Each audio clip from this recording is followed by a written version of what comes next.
নমস্কার বন্ধুরা, আমি পিকু। আজকে আমি আপনাদের সামনে আরও একটি রেসিপি নিয়ে এসেছি, একদম শাকের রেসিপি। আর এটা হচ্ছে ব্রাহ্মী শাক। এটা তো বাচ্চাদের জন্য খুবই উপকারী একটি শাক। আর শাকটাকে আমি একদম তেল ছাড়াই রান্না করবো। তেল ছাড়া কীভাবে রান্না করব, আর এই শাকটা তেল ছাড়া কীভাবে রান্না করতে হয় সেটাই আমি আপনাদের সাথে শেয়ার করব, একদম মাত্র একটি উপকরণ দিয়ে। এখন শাকটা ভালো করে আমার ধোয়াই ছিল, আর এখন আমি এর মধ্যে নুন দিয়ে এটাকে মিনিট 30 আমি এরকম ভেজানো থাকবে বন্ধুরা। তারপরে আমি আপনাদের সামনে আসব। বন্ধুরা দেখুন, নুন জলটা ভালো করে আমি ফেলে ধুয়ে নিচ্ছি শাকটাকে। এবারে আমি শাকটাকে কেটে নিয়ে তারপরে বন্ধুরা আপনাদের সামনে আসছি। আর শাকটা বেশ তাজাই আছে একদম। বন্ধুরা দেখুন, শাকটা পুরো কুচিয়ে নিয়েছি। বললামই তো যে আমি তেল ছাড়া রান্না করব শাকটা। আর তার জন্য দেখুন কড়াইতে আমি দিয়ে দিচ্ছি ঘি। 1 চামচ মতো দিলাম, আর অল্পই শাক তো, আর বেশি ঘি দেবো না। আর এই শাকটা কিন্তু ছোট বাচ্চাদের জন্য খুবই উপকারী। ছোট বাচ্চা হোক, একদম ছোট থেকে 10, 12, 13 এরকমের মধ্যে বেশ বাচ্চাদের জন্য বুদ্ধির বিকাশের জন্য এই শাকটি খুবই উপকারী একটি শাক। শাক তো রান্না করলে কমে যায়, তাই অল্প করে আমি নুন দিলাম। এখন যাদের বাচ্চা আর কি বন্ধুরা, যাদের বাচ্চা ঝাল না পছন্দ করেন, আপনারা ঝাল দেবেন না, শুধু ঘিয়ের মধ্যেই ভাজবেন।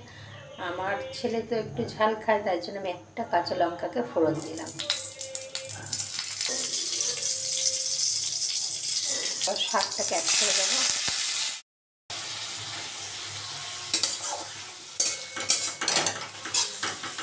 একটু নেড়ে চেড়ে নিয়ে বন্ধুরা একটু ঢাকা চাপা দেবো, যাতে শাকটা একটু মজে যায়। বন্ধুরা কারা কারা এইভাবে ব্রাহ্মী শাক বাচ্চাদেরকে রান্না করে খাওয়ান, অবশ্যই কমেন্ট করে জানাবেন। আর সামান্য একটু হলুদ দিলাম। আবার একটু মিক্স করেন, আমি এবার একটু ঢাকা দিয়ে দেবো।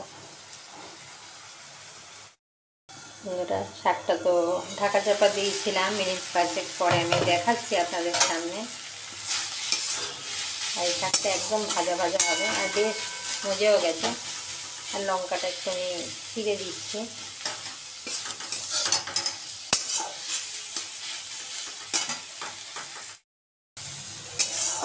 বন্ধুরা দেখুন শাকটা পুরো হয়ে এসছে।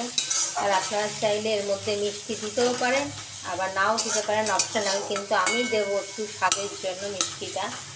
আর ফ্লেভারটা তো আমি, যে গন্ধটা বেরাচ্ছে, ঘ্রাণটা, সেটা তো আমি আপনাদের দিতে পারছি না। যে এত সুন্দর ঘি ভাজা একটা গন্ধ বেরাচ্ছে, সেটা নিজেরা না করলে বুঝতে পারবেন না। যারা খেয়েছেন তারা তো জানেন এইভাবে ব্রাহ্মী শাক। আর যারা খাননি বন্ধুরা, একবার বাচ্চাদের জন্য এটা ট্রাই করে দেখতে পারেন। আর দেখুন 2-4 দানা চিনি দিলাম আমি। আর নামানোর আগে দিয়ে দিলাম আর একটু ঘি, যাতে ঘিয়ের ফ্লেভারটা আরও ভালো আসে। আর দেখুন বন্ধুরা এখন শাকটা হয়ে এসছে, সমস্তটাই এক জায়গা হয়ে আসছে।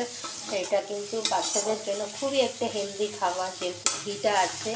দুপুরে একদম প্রথম পাতে বাচ্চাদের দেওয়া যেতেই পারে।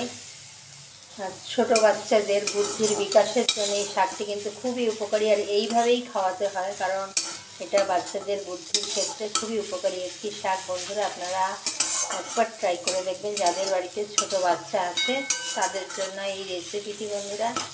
আর টাটা, এরপরে আমি নামিয়ে সার্ভ করে দেখাচ্ছি। একটা পুরো রেডি, আর আমি এখন সার্ভ করে দিচ্ছি।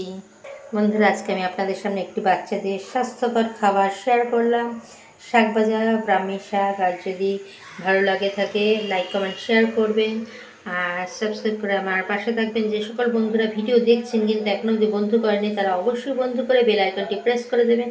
আর যখন যে আমি ভিডিও দেবো ফার্স্ট নোটিফিকেশান আপনাদের কাছে পৌঁছাবে বন্ধুরা। আর একদমই ছোট ছোট ভিডিও দিয়ে একটু স্কিপ না করে পুরো ভিডিওটি দেখবার চেষ্টা করবেন। টাটা বন্ধুরা, সকলকে অনেক অনেক ভালোবাসা।